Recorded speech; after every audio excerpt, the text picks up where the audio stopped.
Second এপিসোডের শুরুতেই আমরা দেখি সোইয়নকে কোর্টে পেশ করা হয়েছে জিউংকে মেরে ফেলার জন্য। আর এখানে সোইয়নের লয়ার ওকে বাঁচানোর জন্য জাজকে বলে যে সোইয়নের দ্বারা যখন অ্যাক্সিডেন্টটা হয়েছে তখন ও মেন্টালি আনস্টেবল ছিল, ওর মানসিক অবস্থা এখন মোটেও ভালো না, ও নিজের জ্ঞানে এই মার্ডারটা করেনি। আর তারপর যখন সোইয়নকে এই বিষয়ে জিজ্ঞাসা করা হয় তখন বলে যে আমি জানি ঘটনাটা করা আমার ঠিক হয়নি, কিন্তু তারপরেও আমি এটা বলবো যে আমি আমার সজ্ঞানে মার্ডারটা করেছি আর এতে আমার কোনো আফসোস নেই। আর ওর এই কথার পরিপ্রেক্ষিতে কোর্ট থেকে ওকে 7 বছরের জন্য জেলে পাঠানো হয়।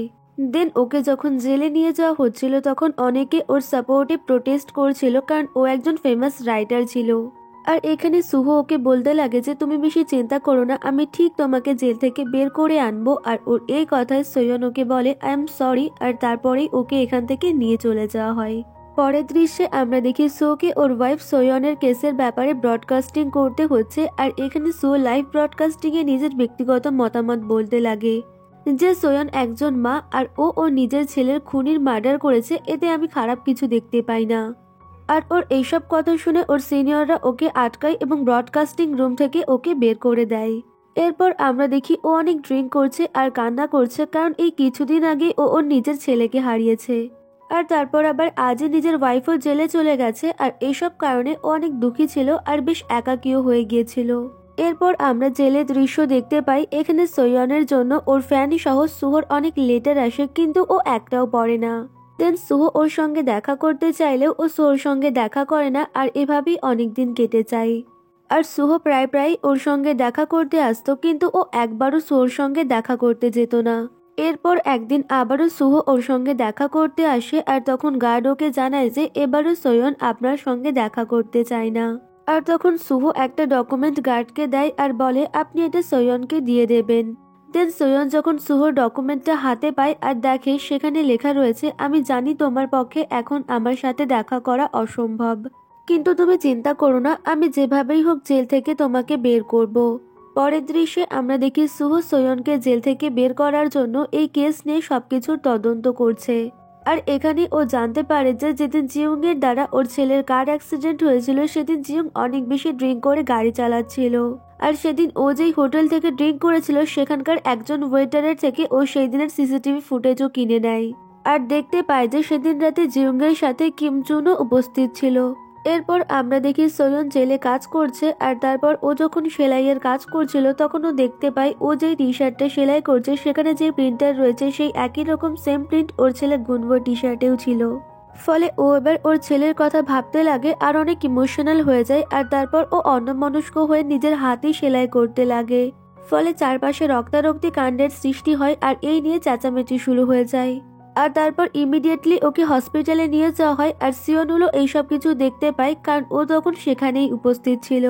এরপর সোয়নকে হসপিটালে ভর্তি করার পরে ও ছেলের কথাই ভেবে যাচ্ছিল, আর এবার ওর এটা খেয়াল হয় যে ও সেদিন দরজা ঠিক করে বন্ধ করে দিয়েছিল। দেন ওর মা হসপিটালে আসে ওর সঙ্গে দেখা করার জন্য, আর ওকে বলতে লাগে যে তুমি এসব কি শুরু করেছো, তুমি আর কত এভাবে নিজেকে কষ্ট দেবে। কিন্তু সোয়ন ওর মায়ের এইসব কথায় কান্না দিয়ে ওর মাকে বলতে লাগে যে আমার মনে হচ্ছে আমি সেই দিন দরজা বন্ধ করে দিয়েছিলাম। এতে ওর মা বলে এখন এইসব কথা বলে কি লাভ, তুমি অতীতের কথা কেন ভুলে যাচ্ছ না, আর অতীতকে এখন কেন টেনে আনছো। কিন্তু তারপরেও সোয়ন ওর মাকে বলতে লাগে যে আমি শিওর আমি সেই দিন দরজা বন্ধ করে দিয়েছিলাম, আর আমার গুনবো তাহলে বাইরে কি করে গেল, ও তো নিজে থেকে গেটও খুলতে পারে না। ওর মা এবার ওকে শান্ত হতে বলে, কিন্তু সোয়ন ওর হাতে আঘাত করতে লাগে আর ওর হাত নিয়ে বেডের ওপরে বারবার জোরে জোরে আঘাত করতে লাগে। পরের দৃশ্যে আমরা দেখি সুহো কংগ্রেসম্যান কিম জুনের সঙ্গে দেখা করতে এসেছে, আর এখানে কিম জুন ওকে বলতে লাগে যে তুমি সেই ব্যক্তি তাই না যে নিজের চাকরি ছেড়ে দেওয়ার আগে আমাকে এক্সপোজ করতে চেয়েছিল, আর তুমি তো ওই হোটেলের ওয়েটারের কাছ থেকেও সিসিটিভি ফুটেজ কিনে নিয়েছো তাই না।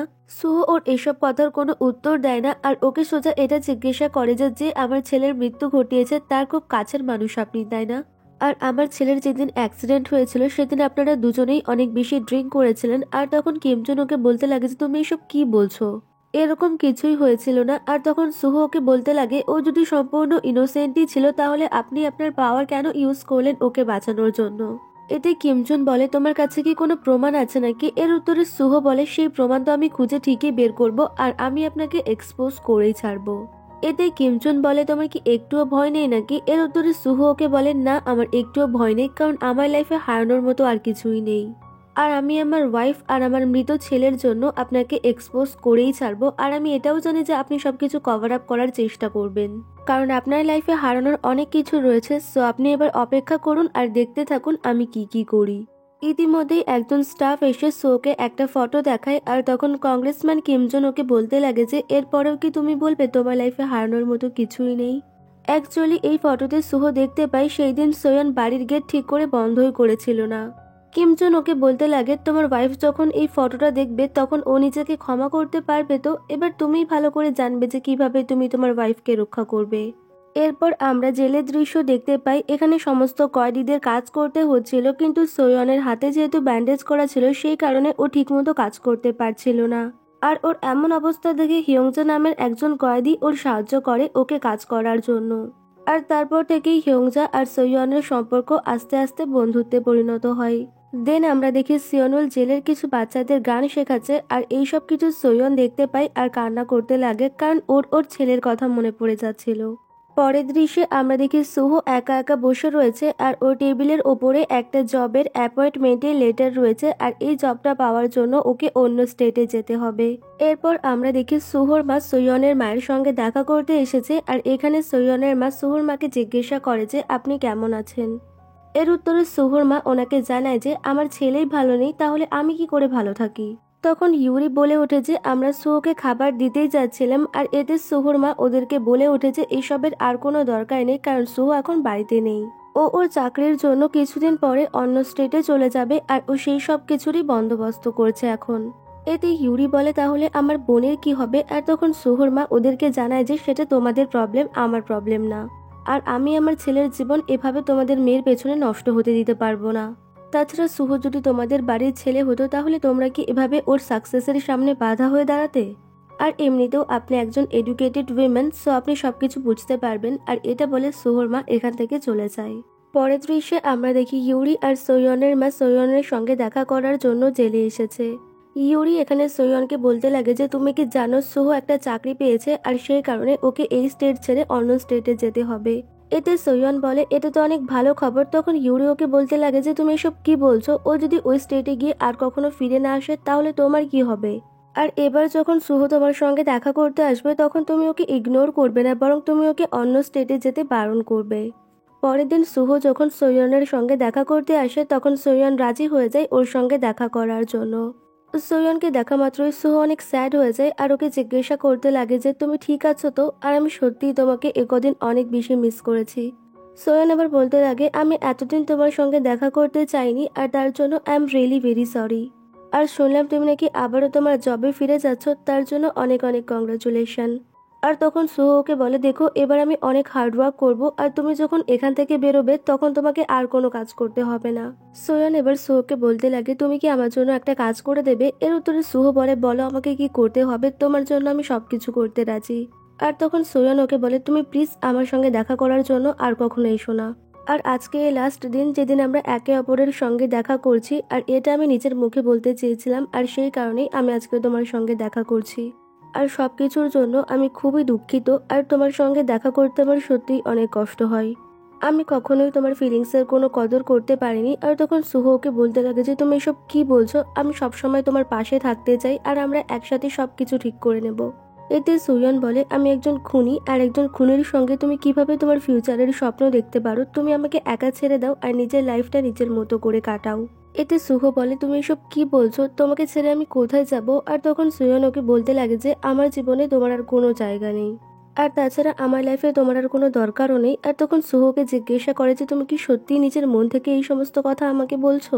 এর উত্তরে সুয়ন বলে হ্যাঁ আমি মন থেকেই এই সমস্ত কথা বলছি, সো তুমি এখান থেকে জাস্ট চলে যাও। এরপর আমরা দেখি সুহো সোয়নের কথাবার্তায় অনেক বেশি হার্ট হয়, আর তারপর ও নিজের জবের জন্য অন্য স্টেটে চলে যায়। আর এরপর এভাবেই জেলের দৈনন্দিন জীবনযাপন পালন করতে করতে 3 বছরও কেটে যায়। এরপর হঠাৎ একদিন সোয়ন হিয়ংজাকে জিজ্ঞাসা করে যে আপনি আমাকে প্রথম প্রথম সাহায্য করতেন কেন। এর উত্তরে হিয়ংজা ওকে জানায় যে তোমার মধ্যে আমি নিজের প্রতিচ্ছবি দেখতে পাই। এরপর সোয়ন হিয়ংজাকে জিজ্ঞাসা করে যে আপনি যখন এই জেল থেকে বেরোবেন তখন আপনার কি ইচ্ছে আছে। এর উত্তরে হিয়ংজা ওকে জানায় যে আমি আর বেশি দিন বাঁচবো না, কারণ আমার ফিজিক্যাল রিপোর্ট অনেক খারাপ এসেছে, আর এই কারণে আমার মনে হয় না আমি জেল থেকে বেরোনোর পর অন্য কোথাও যেতে পারবো বলে। আর আমার এখনো শেষ ইচ্ছে এটাই যে আমার জন্য যারা জীবনে সাফার করেছে তারা যেন সুখী হয়। হিয়ংজা এবার ওর পাস্টের কাহিনী সোয়নকে বলতে লাগে যে আমার হাজব্যান্ড অন্য একটা মেয়ের সঙ্গে মিলে আমাকে চিট করছিল, আর এটা দেখে আমার মাথা প্রচণ্ড গরম হয়ে গিয়েছিল। ফলে আমি প্ল্যান করেছিলাম যে আমি আমার হাজব্যান্ড সহ ওই মেয়েটাকে মেরে ফেলবো। আর এই কারণে আমি ওদের রুমে আগুন লাগিয়ে দিয়েছিলাম, আর তারপর সেই আগুন এতটাই ছড়িয়ে গিয়েছিল যে পাশের বিল্ডিংয়ের পুরো একটা ফ্যামিলি মারা গিয়েছিল আমার জন্য। শুধুমাত্র সেই ফ্যামিলির একটা বাচ্চা বেঁচে গিয়েছিল, আর আমার কারণে একটা ইনোসেন্ট ফ্যামিলি পুরো ধ্বংস হয়ে গিয়েছিল, যে কারণে আমি এখনো নিজেকে ক্ষমা করতে পারি না। আর আমার কখনো সাহসও হয়নি ওই ছেলেটার সামনে গিয়ে ক্ষমা চাওয়ার, আর এই কারণেই আমি ওই ছেলেটার জন্য অনেক লেটার লিখি। আর আমি যখন মারা যাব তখন কি তুমি আমার হয়ে এই লেটারগুলো ওই ছেলেটার কাছে পৌঁছে দিতে পারবে? এর উত্তরে সোয়ন ওকে জানায় যে হ্যাঁ, আমি পৌঁছে দেব। এরপর আমরা কিছুদিন পরের দৃশ্য দেখতে পাই, আর এখানে আমরা দেখি সোয়ন হিয়ংজার ডায়েরিটা নিয়ে একা একা বসে রয়েছে, আর এখানে আমরা এটা জানতে পারি যে হিয়ংজা ইতিমধ্যে মারা গিয়েছে। এরপর আমরা আরো 3 বছর পরের দৃশ্য দেখতে পাই, আর এখানে আমরা দেখি সিওন একটা গ্যারেজে কাজ করছে। পরের দৃশ্যে আমরা কিমজনকে দেখতে পাই যে এখানে প্রেসিডেন্সি মিটিং করছিল, আর এখানে ওরা আলোচনা করছিল যে ওদের প্রেসিডেন্সিতে কি কি কমতি আছে। তো কিমজনের অ্যাসিস্ট্যান্ট ওকে জানায় যে কংগ্রেসম্যানের মেয়ে ঝামেলার সৃষ্টি করতে পারে, কারণ ও ওর ক্লাসের ক্লাসমেটদের অনেক বুলি করে। কিন্তু আপনি চিন্তা করবেন না, আমি আমার টিম দিয়ে এই সব কিছু হ্যান্ডেল করে নেব। এরপর আমরা দেখি সিওন যখন খাওয়া দাওয়া করছিল তখন ওর কাছে কংগ্রেসম্যানের মেয়ের স্কুলের ম্যাপের ছবি আসে, আর ও সেই স্কুলের উদ্দেশ্যে বেরিয়ে পড়ে। আর তারপর ও সেই স্কুলের ভেতরে গিয়ে একটা নোটবুক চুরি করে সেখান থেকে পালিয়ে চলে আসে। এরপর সিওন কিমজনের অ্যাসিস্ট্যান্টের সঙ্গে দেখা করে, আর সেই নোটবুকটা অ্যাসিস্ট্যান্টকে দিয়ে দেয়, আর এর বদলে অ্যাসিস্ট্যান্ট ওকে অনেক টাকা দেয়। আর তারপর ওকে বলতে লাগে যে পরের দিন আমাদের অন্য কংগ্রেসম্যানের হয়ে কাজ করতে হবে। পরের দৃশ্যে আমরা দেখি সোয়ন জেল থেকে ছাড়া পেয়ে গিয়েছে, আর তারপর ও বাসে করে কোথাও একটা যাচ্ছে। আর এই রাস্তায় সিওনও বাইকে করে কোথাও একটা যাচ্ছিল। ওরা একে অপরের পাশ কাটিয়ে চলে যায়, কিন্তু কেউই কাউকে দেখতে পায় না। দেন আমরা দেখি সোয়ন একটা কবরস্থানে এসেছে যেখানে কিনা ওর ছেলের সমাধি দেওয়া হয়েছিল, আর এখানে এসে ও ওর ছেলের সমাধি দেখে প্রচন্ড কান্না করতে লাগে। আর এদিকে সিওনও এখানেই এসেছিল, আর ও সোয়নকে দেখতে পায় যে ও অনেক কান্নাকাটি করছে, কিন্তু ও সোয়নকে কিছুই বলে না। সোয়ন এখানে কান্না করতে করতে ঘুমিয়ে পড়ে, আর তারপরেই বৃষ্টি শুরু হয়। দেন কিছুক্ষণ পর ওর ঘুম ভাঙলে ও দেখে যে একটা ছেলে ওর মাথার ওপরে ছাতা হাতে দাঁড়িয়ে আছে। সিয়ন ওকে জিজ্ঞাসা করে যে আপনি ঠিক আছেন তো, আর এই ছাতাটা আপনি ধরুন, তা না হলে আপনি ভিজে যাবেন। ওর এই কথা শুনে সোয়ন ওকে বলে এসবের কোনো দরকার নেই, আর এটা বলে ও ছাতাটা না নিয়েই এখান থেকে বেরিয়ে যায়। সিয়ন এবার নিচে থাকা সমাধির দিকে ভালো করে খেয়াল করে, আর দেখতে পায় যে এখানে একটা বাচ্চা ছেলের ছবি রয়েছে, আর বাচ্চা ছেলেটার নাম হচ্ছে গুনবো। সিয়ন এবার দৌড়ে সোয়নের কাছে আসে, আর ওকে ছাতাটা দিয়ে বলে যে আপনি এই ছাতাটা নিন, তা না হলে গুনবোর অনেক বেশি খারাপ লাগবে। আর এখানেই আমাদের এই ড্রামার সেকেন্ড এপিসোড শেষ হয়ে যায়।